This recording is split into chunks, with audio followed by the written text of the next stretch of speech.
The following audio recording has been designed for learning purposes only. Do not share, distribute, or provide any type of copies, or this audio lesson will not be made available to you. Good luck with today's lesson. And explain it that you can do it.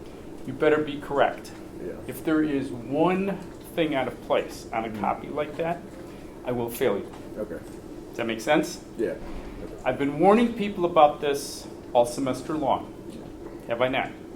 I've never had to do it before, but if I could just take a player class and just put it in there, and especially as long as I just really completely understand it, that's the first thing I would do. Well, I need to. Does it fit into what you want to do? Yeah. Totally. Okay. Oh, You're willing to gamble and gamble your grade in this class. It's your call. As I said, been warning people all semester long. Mm-hmm. This presentation has to be spot on and/or you better be able to explain exactly what's happening in that code. If you cannot do that, I will fail you right there. Is that clear? And I've said that all semester long.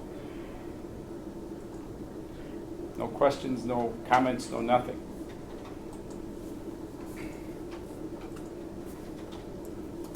Anyway, so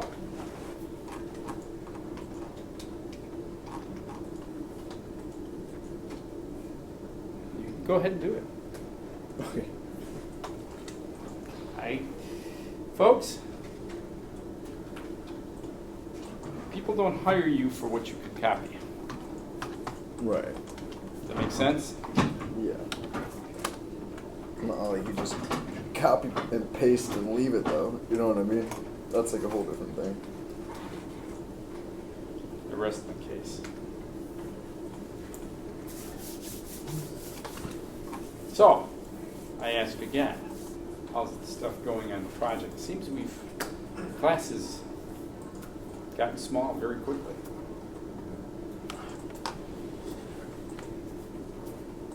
2, 4, 6, 7. So we had 7 people giving presentations. Is that the plan, or? Originally said it was 9, right? Or is that Yeah, I don't know where everybody is, but not my problem. I'm not going to call your parents and say, why weren't you in class? What's that? I'm playing with Tetris. I made a piece, and it's wonky. Playing around Okay. with value. Working on updates, 100% complete. Nice. All right. So, questions on projects, code, etc., etc., etc., etc.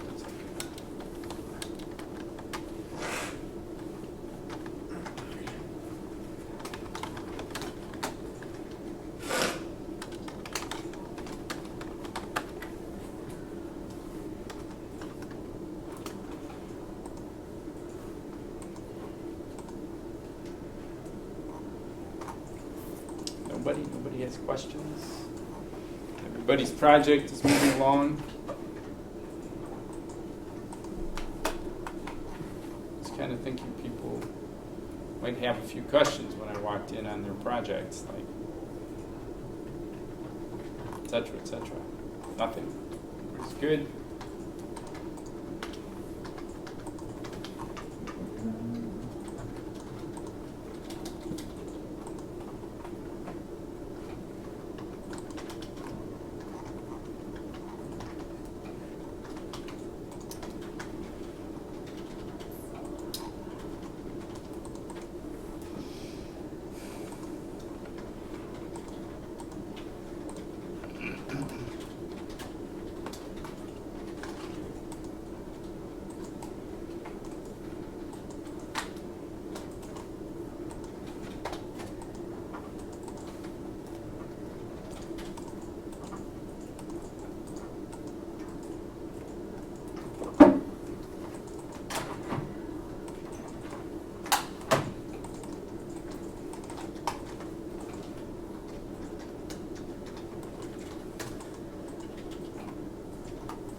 to.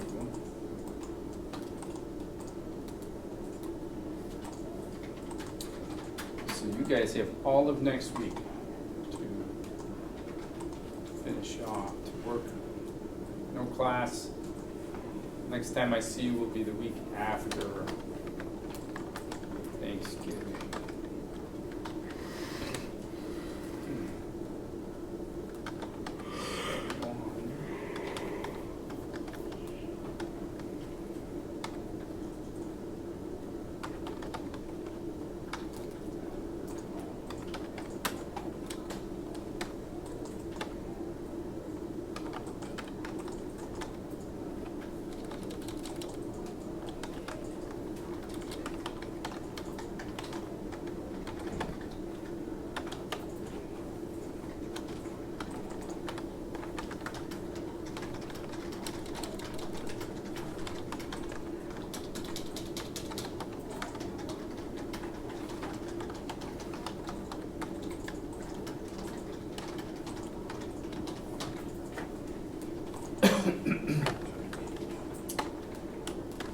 Nobody? No, everybody's code is working, everything's good.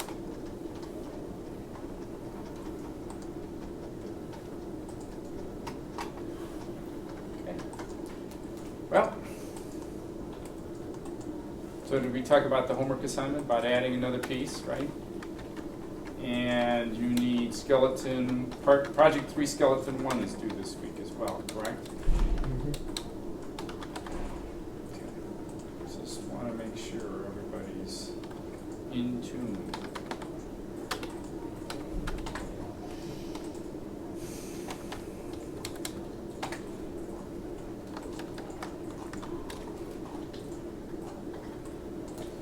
So we went through Clone of Tetris one more time. Let's talk about that, correct? We've done that once. Can we start Space Shooter game yet? Nope. Okay. Was that the last game that you It's the last game I want to work on. So let's go to that, actually, in the essence of time. I do want everybody to get an opportunity with that.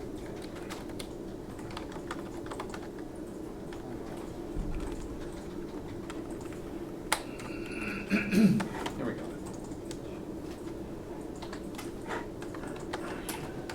So let me add him up into the same spot. So I'm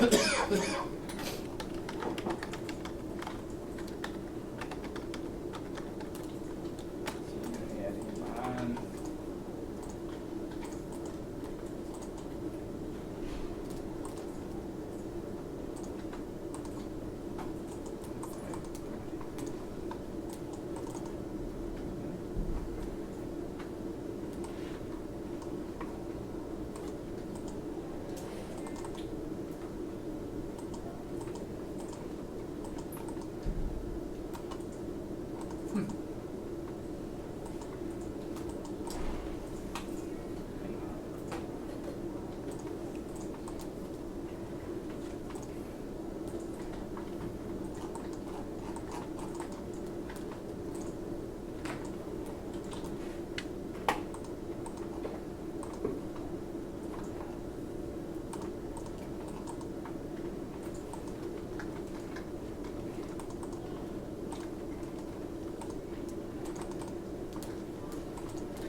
Yes. You wanted to talk to me about my project too? I don't know if you want to wait till after class to do that. Yes. Yes.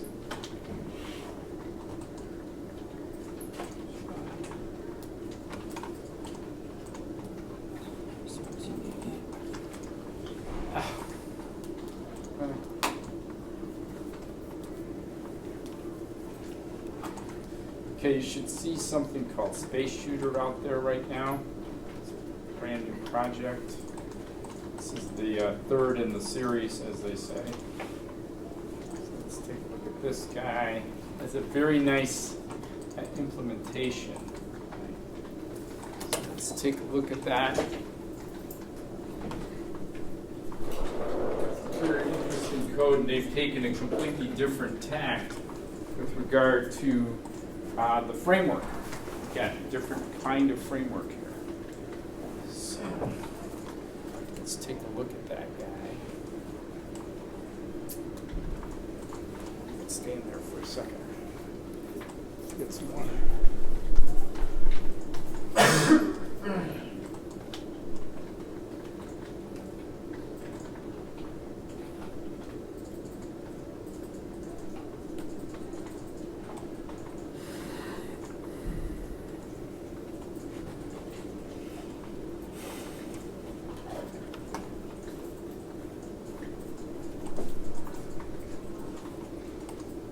So what do you see on this guy, right off the bat? What do you see? PY build file? No, that's executable stuff. What do you see in terms of the structure? Got a data file. We have a directory, a folder called data. And inside that guy, we've got a bunch of properly oriented or properly organized files. So if you want to know anything about fonts, there's a fonts folder which contains anything with regard to that. Menu, right? Some things regarding the menu, music, sounds. It's much more organized than in the past. So if I have something new that fits into this kind of a criteria, I would put them into the proper folder. Right? Okay. Part one. Okay.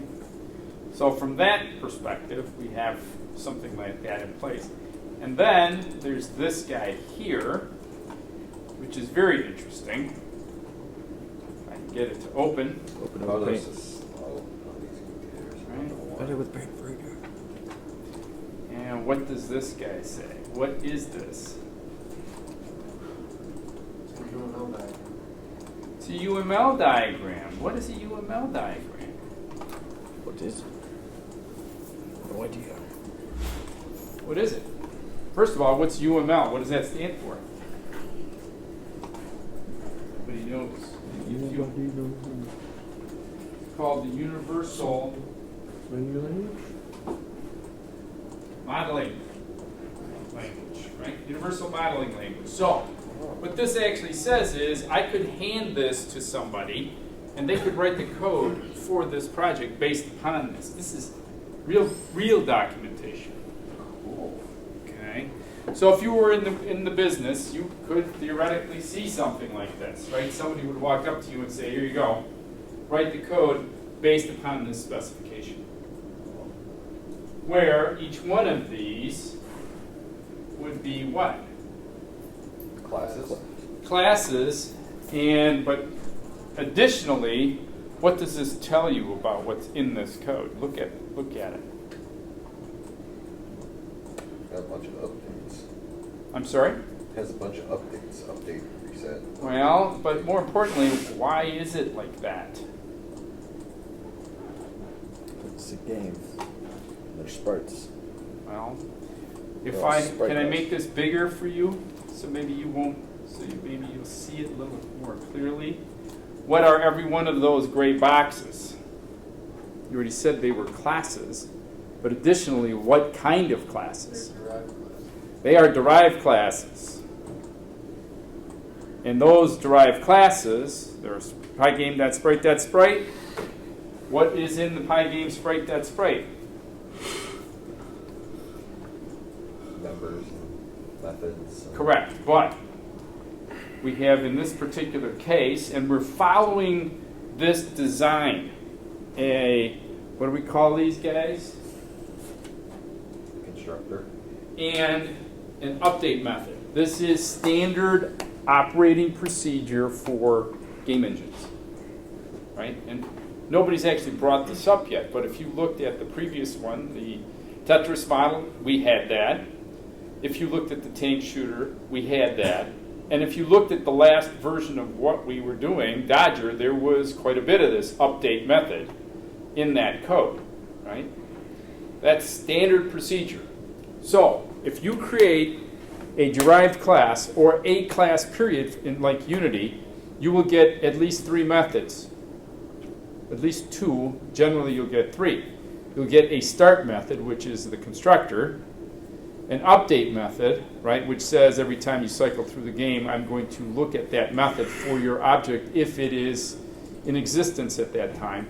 And then sometimes you'll see a reset or a die method that's defined, right? And we have exactly that here. Okay, does that make sense? Now, let's go out and take a look at the code that supports this. So before we do that, what do you notice about all these guys? There's one last thing that you should be picking up as I scroll through this. Is there a good possibility of it here? Recyclability? When we looked at the Tetris game, what did we see? Actually, in the tank shooter game, more importantly. What were we using there? What were they taking advantage of there? The event handler. What? The event handler. Well, all of those have been taking advantage of that. The event handler, but more importantly,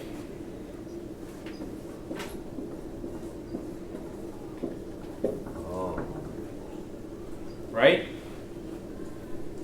Tetris didn't do that per se, right? But the tank shooter had that, right? So typically, they don't build, or we don't build sort of one instances of classes one time. We create a group, and then we manage the group. We put things into that, right? Hence the idea of using the update method in the constructor, right? It's taking advantage of groups. So, since we have pygame.sprite, there's probably a good possibility we're going to be taking advantage of groups again in this code, all right? But, before we take a look at that code, let's run it. This is a very nice example. Are groups something that are in other engines? Oh yeah, absolutely. They just don't look quite the same.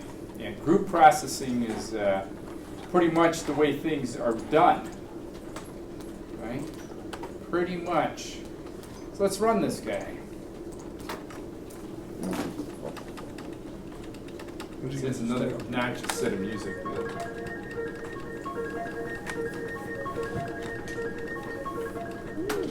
Right? Has a mission.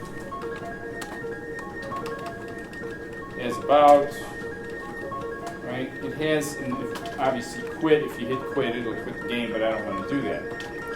Right? But if I start playing the game, you'll notice there's all kinds of stuff going on in this game. We're finally playing games.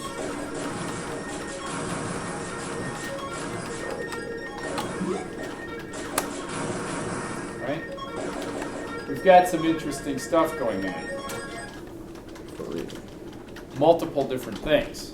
But certainly we've got menus going on, we've got, game over kind of stuff, we've got scores, high score, we've got a number of different sort of weapon things happening here. This is a very well-developed situation. The code is pretty nice. So let's take a look at it. As I said, we have one main file, right? And then we have all of this, right? But what do you notice here that's different than the other examples we've looked at? And one of the primary reasons I've gone to this guy. What do you see there?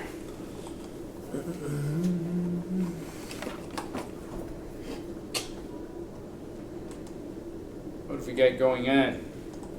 The first new thing is that there's just a regular function for loading images. And what else? Let's see, loading sounds.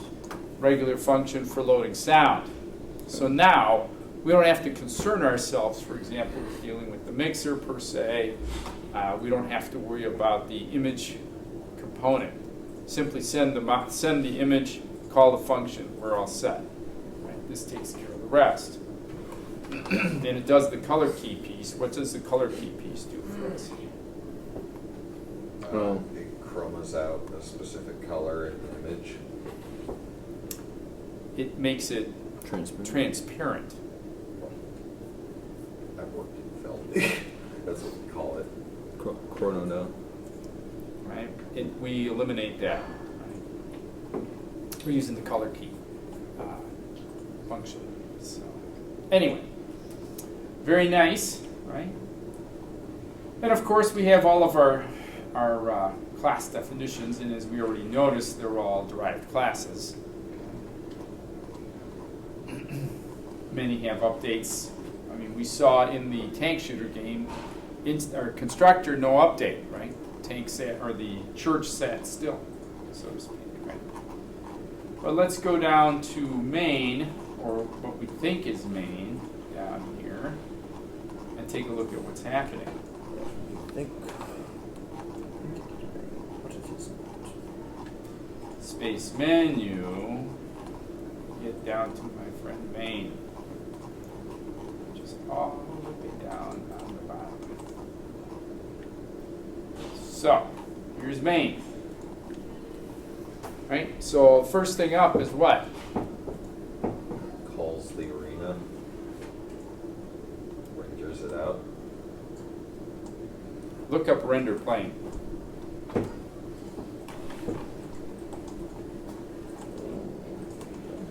This is another, what?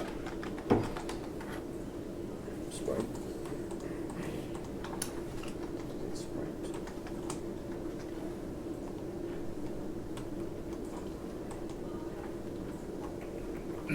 What is it? Arena is a sprite. It's a class derived from the sprite class, the Pygame sprite class. Right? Keep going. What is it? There's more to that. Well, I'm looking up render plane. Mm-hmm.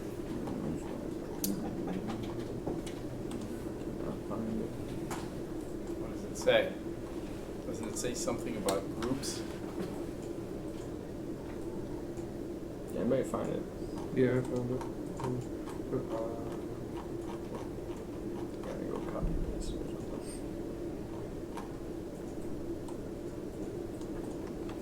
Pygame 6 says this class is an alias to Pygame.sprite.group. It has no Thank you. additional functionality. Pygame.sprite.group. Okay. So this is a built-in group. Earlier, the groups we had were custom ones. Right now, we're using the one that's part of Pygame, right? Just like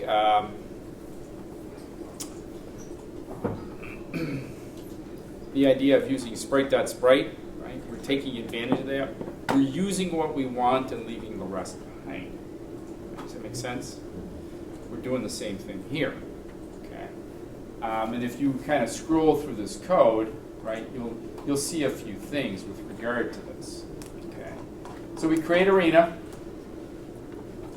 So it's an instance of the arena class, and we're creating the group, right? Arena. And adding that guy. We're adding him into the arena group. Okay. And we come on down to here, and what do we have here? What is that? So I'll take you back in the time machine. So sending a list to object class. Right? Sending a list to a class. Okay, we're sending a tuple of lists. Right? This is a tuple. That guy and that guy make it a tuple, and then these are the lists. So if I wanted this guy from the first one, it would be 0, 1. Remember this? Or 1, 1, 2, 1, 3, 1. Okay? And those, in turn, happen to become what? right? Space menu. Here's our space menu.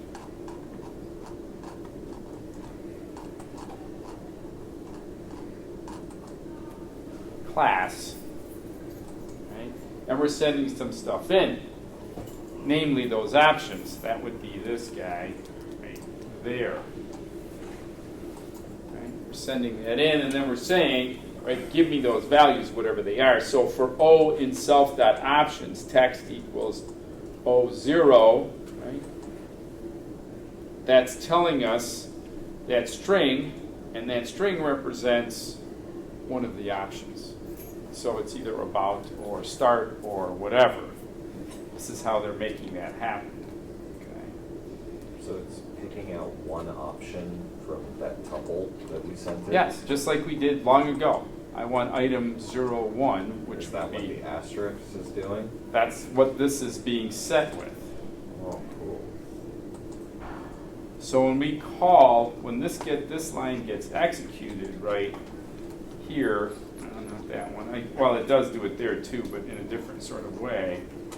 Right? When it gets to this line right here, options, asterisk options, right, is these guys here. So option 1, if option 1 gets picked, it calls the game function. Option 2, mission menu, about menu, and then option 4, the pygame.quit, right? So if I wanted to add something new option to the game, I would add it to the space menu piece right here, and then create a function for it and be done. Right? Very nicely organized. Yeah, it's really useful. Okay? So, there's a lot of cool things in this code. The other thing is the clock tick, right? So menu.update. Did somebody quit the game? Screen.blit, arena.update, arena.draw, menu.draw, menu title, etc. Update, draw, yes. Forgive me, I'm going back on the tuple again. It's just an interesting concept to me. If I were to, how would I call a different part of that tuple in the class? Because What do you mean? One, right? So. How would I call a different part of that tuple in that Yeah, class? like say if I'm calling the first one, which would be start, how would I call mission? Space menu. Okay, let's go to space menu. Here's space menu. Okay. It brings in that tuple, and then it says I want item 0 or item O Oh, okay. right here. This gives you the text that goes to the screen. Okay. Does that make sense? Yes. Text that goes to the screen, and then the options get called when? When somebody clicks on it in the update portion here. Okay. And then it calls the appropriate function based upon that. It's extremely useful. Be careful when you put that, if you grab that code, my friends, that's all I have to say. So, it's very nice. It's very nice code. Okay. I show you this code for what reason and what reason only? So that we can understand it. Ultimately understand it, but examples of taking advantage, building a framework so that it's maintainable, ultimately. I'm going to use that tuple thing all the time now. That's amazing. Okay. Not stealing it, but just using that. I want to use that technique. Fine. The most important piece is being able to explain it. Okay, so we have arena update, arena draw, right? So let's take a look at the arena class again. Here is our arena.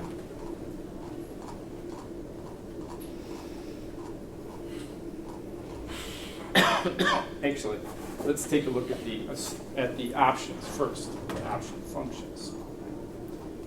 That would be here. Like, you guys all have this code, so you can go ahead and look at it, right, at your leisure. But once we select something, right, then it's going to call the appropriate functions. So if you select option 1, it just going to call the game function. Option 2, mission menu, option 3. So let's look at, for example, option 2, mission menu function. Mission menu function is this guy, right? Mission menu, right? Once again, you're going to populate the structure, right? Tuple, blank, string, blank, string, blank, string, blank, string. And it's going to position that result in the center of the screen. Okay. Questions about that? And we're doing this over and over again in this code. Same thing with about. Okay. Nothing, string, nothing, string. And that's what's actually being posted up on in the menu itself when we populate. In the case of game function, however, what happens? Let's assume we select option 1. Here is our game function. Right there.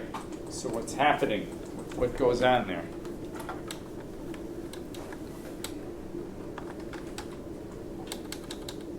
Importing a bunch of globals. Well, Here, explode, torpedo. we're not importing anything. We're just declaring global player instance, score instance, global, global, global, load some sounds, right, etc. And then we start creating the player groups, right? And we're taking advantage of that render plane. So here's the player and the enemy. What do you notice about the enemy? What do you notice about the enemy sprite? Group. We're also grouping it. I'm sorry? We're also putting it in the same group as we put. Well, the enemies, we're doing multiple enemies into the group, right? So when you start the program, you should see 3 enemies right off the bat on start. Okay. Lasers, bombs, power-ups, shield, explosion, bomb, right? We're populating, right, building each one of those. Okay, yes? What's the benefit of the .ogg? Dot, what?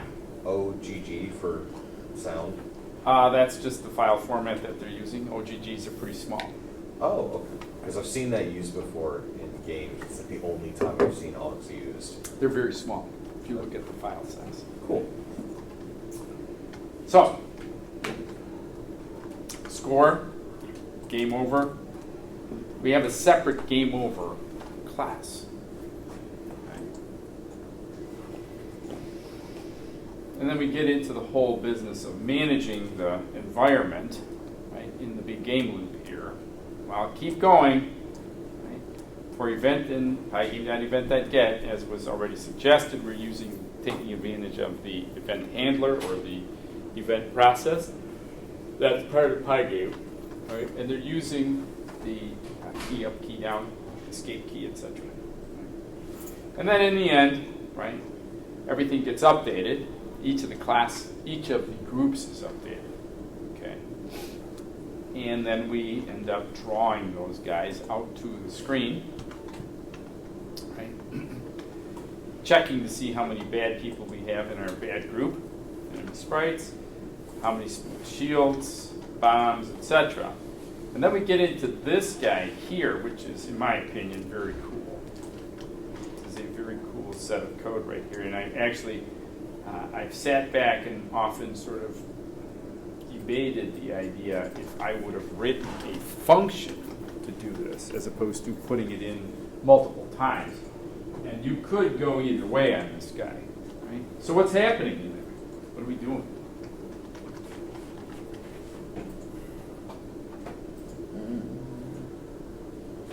This is the update. This is the update function for the enemy class. Yes. No, it's just the update function in general. Oh. Right? So this is part of game. Right? We're checking. So here is your game, big game loop, right? But we're actually in the game function. Right? We're in the game function. And There we go. right, we have gotten into this whole thing here. So what's going on? What are we doing there? Okay. We're checking if the player got hit in first two we are checking. It's very clear as to what's happening here. So you're in the neighborhood, but you're not really what is being said there. So what's going on? What are we doing? So it checks. Use the pygame.sprite.group collide. What is that? So it's a method of. Go ahead. It's a method of the Pygame sprite class that checks to see if two rectangle objects are colliding. Correct. It's collision. And if that happens, then it plays the explode sound, which we defined earlier. Right. And you add a explosion sprite on the player's rectangle, on the player sprite's center. Then the next one. Let's see. So, and also there's a condition if it will call the game over class if your shield value falls below 0.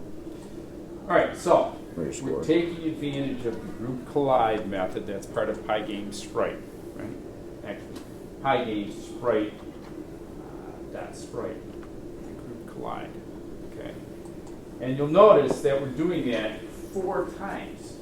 What's the delta? What's the difference? Why are we doing it like that? As opposed to, say, for example, writing one function and sending the stuff in there. Number one, could we have done that? I think we could have. We can. We'd have to add an additional argument to it. But what if you're the designer, the developer of this code, why would you write it like this? Or not write it like this? It's very important.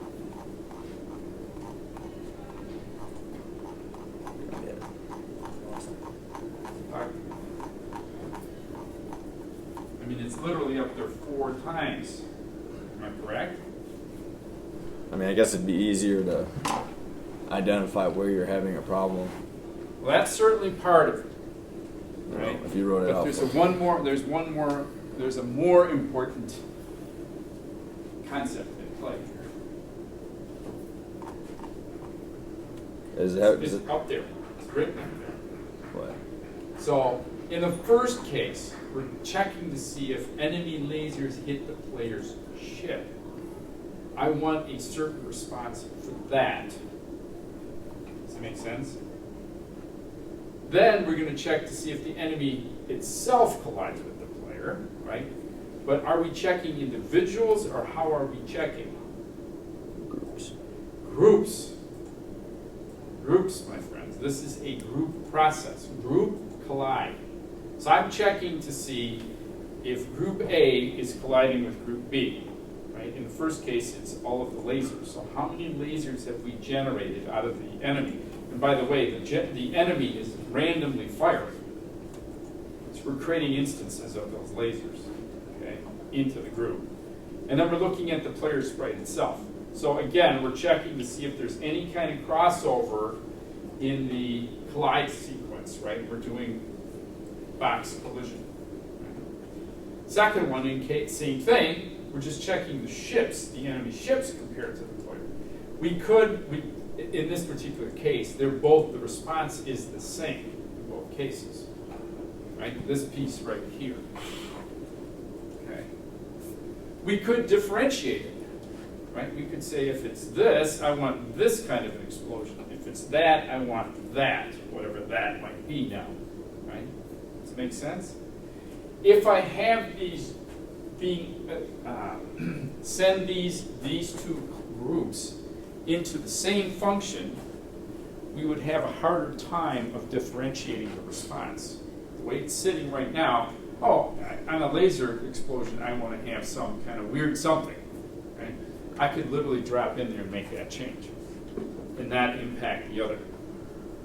They both right now have the same response. Does that make sense? Just encapsulation. It's sort of in that. It's that kind of idea, right? It's actually a different idea, but you're in the right neighborhood. Then you get to here, and we're saying, what usually happens when you collide with a power-up? Power up. You get a little more power, right? So in this particular case, where if the shield is less than 100, I want you to increment it by 10, the shield value for that player. Okay. Same thing with the next one. If you bomb power up, right, I only want you to increment by 1. Okay. And you're keeping track. If you run the code, you'll notice we're keeping track of those values on the screen. Right? So this is we're sort of blocking the code together. I want more. If I wanted to have or add another something to this code, I could literally replicate again another block. Okay. And whatever kind of response that would mean, good or bad, we could make that change. Does that make sense to everybody? So again, you could put it all into one function, right, and then have some if-then-else kind of conditionals, or you could do what we have here. Now, because it's a small number, I would say it's okay to have it this way. If this had a lot more duplication, I would say maybe one more time, and then after that you'd have to put it into a function because it just doesn't, from an efficiency perspective, warrant having things separately. If you had 100 things, you'd have 100 blocks. That's crazy. I'd probably make it a function and then just send it a bunch of identifiers along with, depending on what group you're checking, okay, or what comparison you're trying to do. Does that make sense? Yeah. Right. Nice. It's nicely developed code, no question. Isn't it? So, moving along. We talked about the mission menu. We talked about the about. Right. In the case of the game, right, the game option. Right, so once we check those, check for collision, right, we're pretty much done with the game itself. Right? Do the draw, update, do we have collision, and then we circle back up.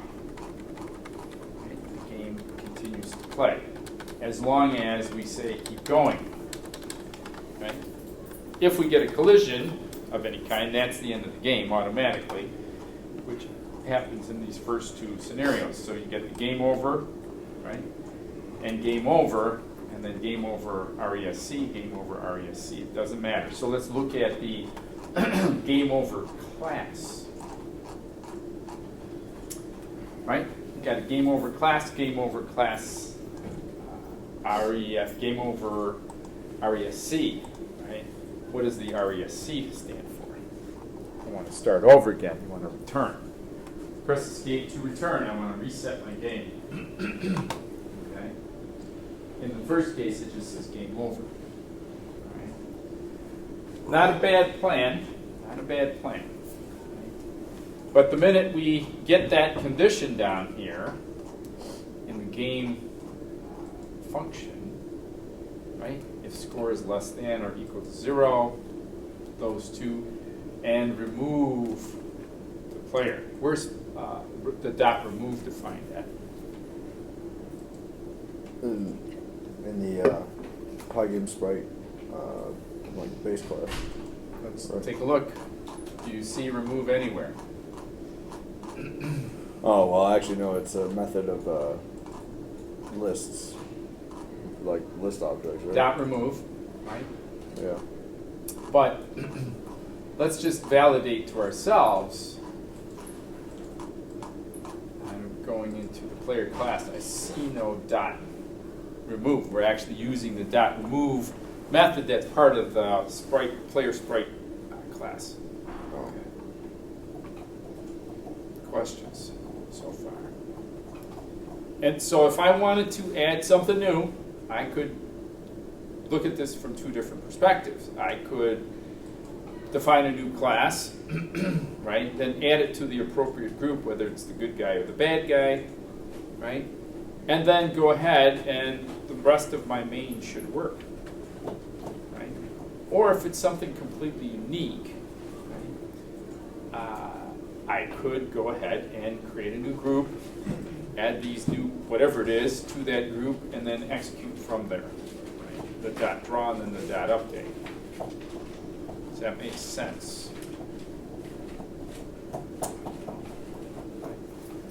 So, player boundaries. This game actually has some boundaries on the player. He can only go so high on this code. He cannot go all the way to the top. I'm blocked there. And he can only go so far right or left. 260 and that's it. Why do you think that is? They're trying to manage the situation. Right? They want to keep that difficult to keep you on your toes. Right?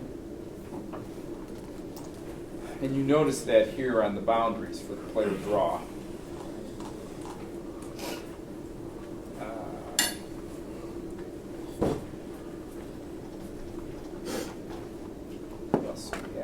Laser, right? We also do a move in place. What's the move in place mean? What's that all about? This guy here.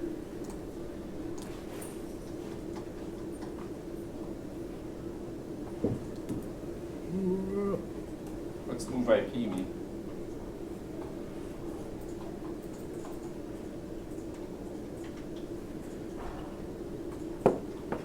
Let's find out.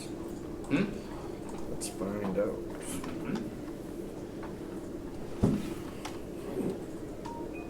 Dot kill obviously gets rid of it.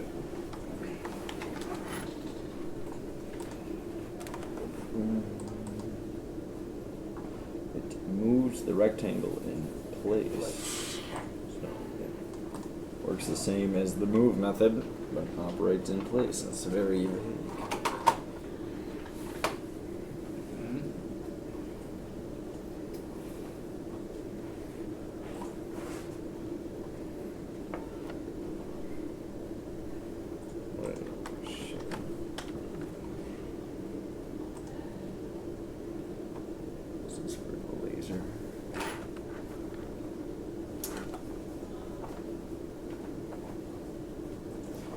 See. Redrawing the player object in place. Redrawing it slightly moved. Right, minus 15. So that's what's moving the laser forward when you shoot it. Mm-hmm. But it doesn't make much sense in the fact that, like, why do they call it move in place then? It's just a technique. Just a technique.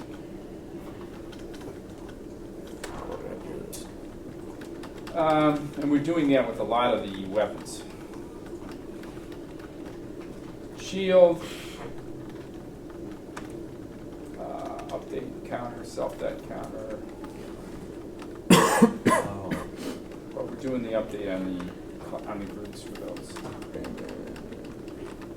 Bound power up, shield power up, update score.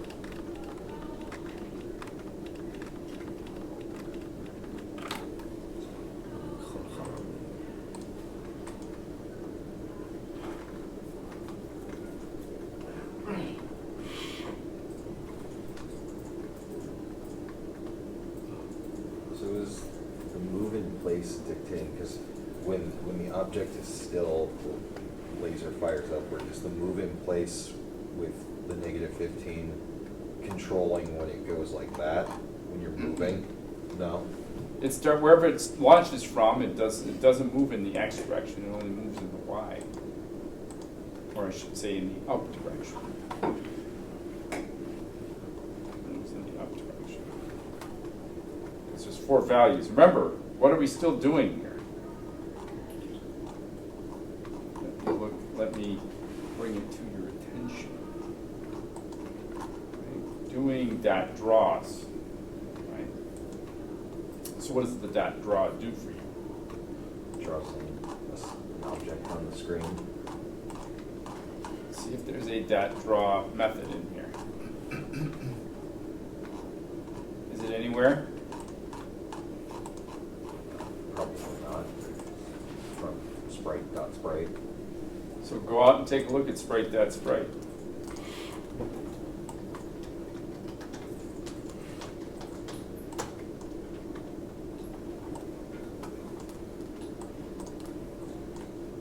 Really?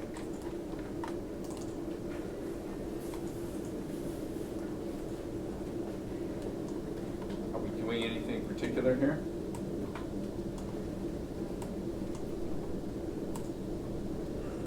PyGame.draw.rect. Are we doing that? Which one are we doing? We're just using draw. We're specifying any of these. Just using that draw.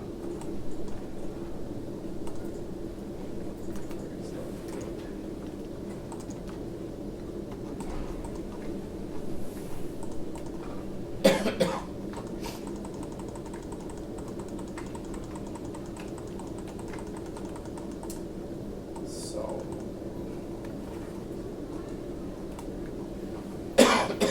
enemies arena.draw screen. So asterisk. So this is the group dot draw. So we're sending the whole group, and we're going to move the whole group to the screen. Okay? We're going to move it into our version, our instance, right? To dot draw. So sprites, laser sprites. There's our arena. So PyGame.sprite dot render plane.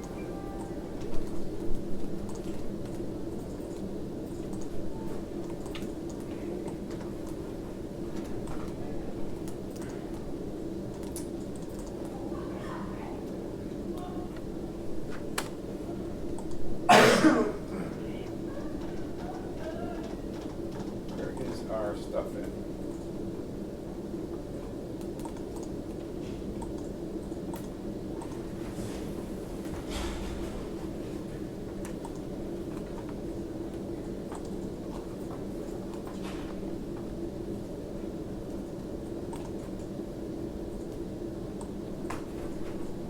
There's your dot removed, by the way.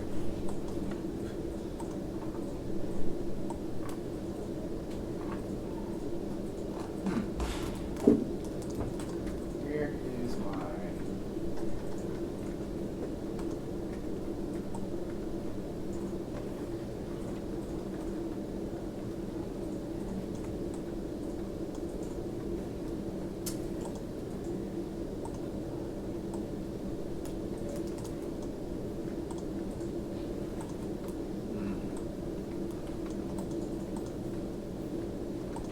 That's not it.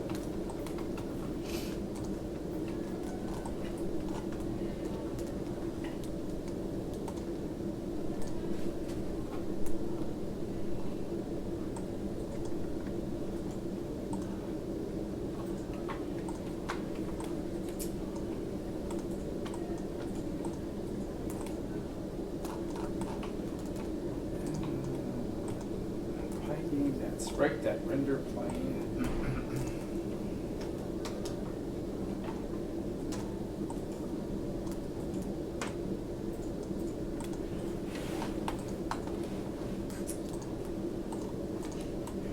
I don't know what the Pioneer website is doing now too. There's like a lot of stuff going on.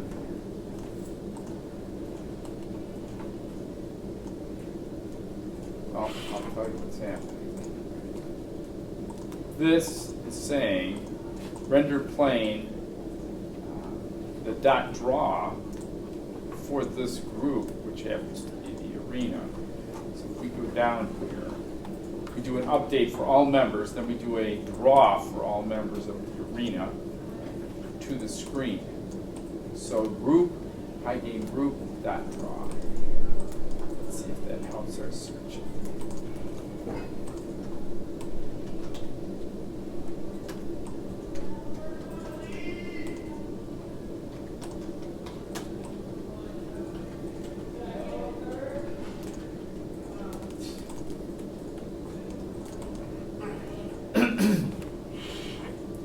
We're basically doing this guy right here instead of stuff to draw, which would be arena, dot draw. They all currently draw at the same time, blah, blah, blah. So again, it puts all of the members of the group to the screen at the same time.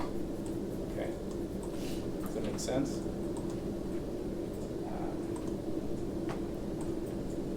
Short of being able to get to it in the PyGame documentation, that's what's happening. Okay. So, what's the other thing you notice about this code? Let's talk about the arena itself. I want to go to main. So here we are, main, right? We're creating this guy. We got this built, right?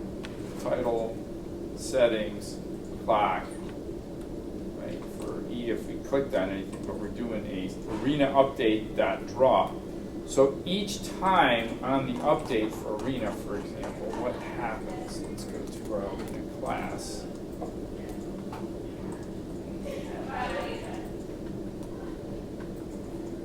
Here's our arena. Every time to the update, what does it do? Increments in the DY direction.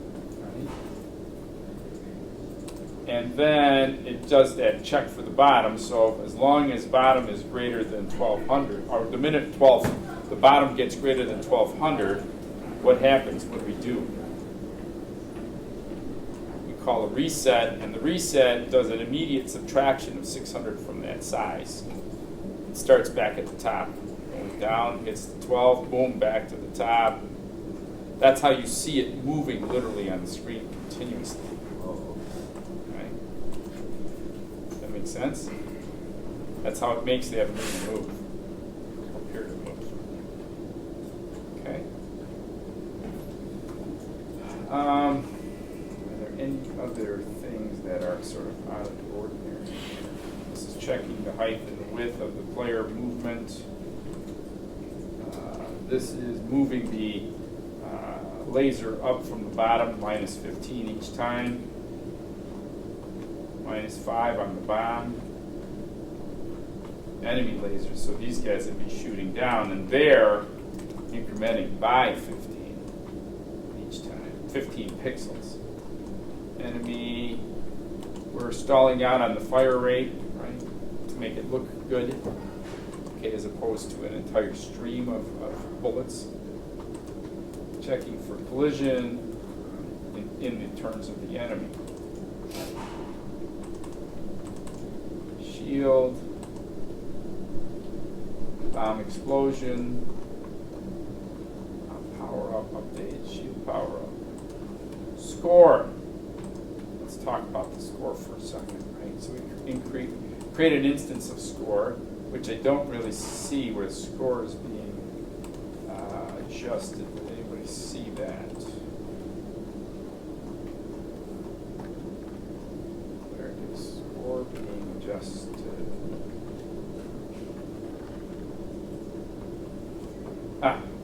Here's where we check, so score.shield. Score.shield, power up. So we're checking score.shield, so let's take a look at the score class. I'm assuming there's actually a score class here. Not those, not that, that. Score sprite, here we go. So we're doing that, and we're creating an instance of score. Let's see if we can find score up here.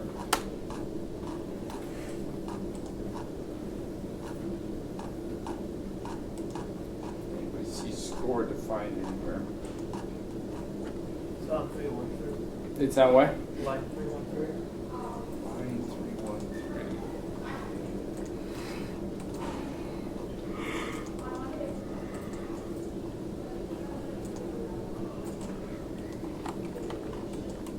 Oh, there's the class. Got it. Okay. But we're doing the same thing over and over again with each of the classes, right? Create an instance of the class, add it to the group, update it, draw it, come back. So, I'm going to stop there. If you have questions, right, regarding this guy. Anybody got questions on this? Yes. What is this in the update method? What is the self.text doing with the shield %D, score %D? What is this doing? Yeah. This is text that's actually there, and the %D represents a location for a numeric value. Oh, okay. That makes sense. That's what's in there, the %D. Do you always do %D to define that for a numeric value? You can. It has to do with showing it on the screen. For, it obviously has to be a string. So whatever the value is, and the score comes in on that line right here. Score, this guy right there, fine. So, anything else? You even have the graph. It's part of the paperwork, right? The structure of the code, the framework. So. Questions? I like the structure of this one. It makes sense. You're taking advantage of the framework, which I'm hoping some of you decide to take it, build a framework and take advantage of it, right? Sprite, right? Create a derived class, and you have some of the things you need, okay? All right, my friends, if you have questions, stick around. If not, I will see you after Thanksgiving, believe it or not. Ooh. So when we come back, I'll either do I'll probably do the AI talk first and then the state of the game business on that Thursday. And then the following Saturday, everything goes in and we're done. It's the last of the TED Talks, so to speak. Wait, on which Thursday do we come back? Which one? On which day do we come back? You will be back in the saddle, as they say, on the 3rd of December. Oh, okay. Which will be a Tuesday. Yes.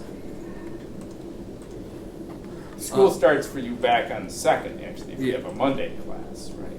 Who will be in this class? This class will meet again on the 3rd. So Well, we meet the actually, 3rd and the 5th, and your project 3 is due on the 7th. You have all of that extra time next week to work on the project. So next, you have Skeleton 1 due this week, Skeleton 2 due next week, right? And then the beta will be due on the 7th. Okay? So our homework for this week, this coming Saturday, Skeleton 1, and homework 14, which is adding a piece. yes. Okay. Are those up on the? I'm going to guess, let me take a look right now just to make sure. I'm going to guess that they're there. Is there homework 14? Yes, it's there. Did I add that? I should have added that. Is it actually homework 14? The last one was homework 13. That was November 17th. Did That I was the not game do issue. homework 14? At the end. Let's see what this says. Let me go back to the front. Real quick. I'm losing track of what's due and what's not. Wait, so 3rd, 10th, 17th, 24th. So I have to add one more file. So there's Project 1, Skeleton 1 that's due this week. But that's not, I'm going to modify this thing. who reminded? What's that? Who reminded you that we had home? You're saying that you're gonna add the. It says the 24th. That's not.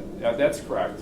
24th would be the Sunday. That's right. Yeah. And then I'm going to modify that. Add a piece. I thought I added it already. Put it out there. And for our skeleton, you want code, right? Yes. Okay. Yes. I was wondering what that image was. Like, what was that image pulled up? Look at a template for like a text document or something.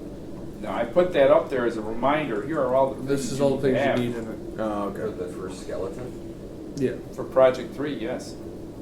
For the entirety of Project 3 or for skeleton 1? Skeleton 1. You got. These are the things for the entirety for Project 3. Just Uh-huh. try your best. Yeah. Get all your stuff together. Get your stuff together, You, folks. Okay. you want to have as Where much is my game done by Sunday as possible. Just so you can show your progress that you're doing it for each step. Yeah, I don't want anybody to come to me Has to run. after Thanksgiving and go, I have nothing done, blah, blah, blah. No, not happening. Is Has that been done before? Yes. Or attempted before, put it this way. And obviously they got full credit. And Oh, absolutely. So here, let me fix this. Make sure. So 25. Command. That one might have to be sacrificed to the academia gods. Add a piece to the Tetris game. To the Tetris. Right. Tetris. 12 hours. Okay? There you have it. And then, 14. Yeah, I'm about to say change the date. It's also the 17th.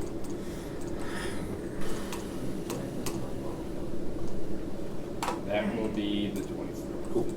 Okay? I'll give you next one. So when I come out here now, I should see the two of them. There you go. Everybody's good. Everybody's happy. Everybody's Work. Okay. That's the truth. All right, questions, comments?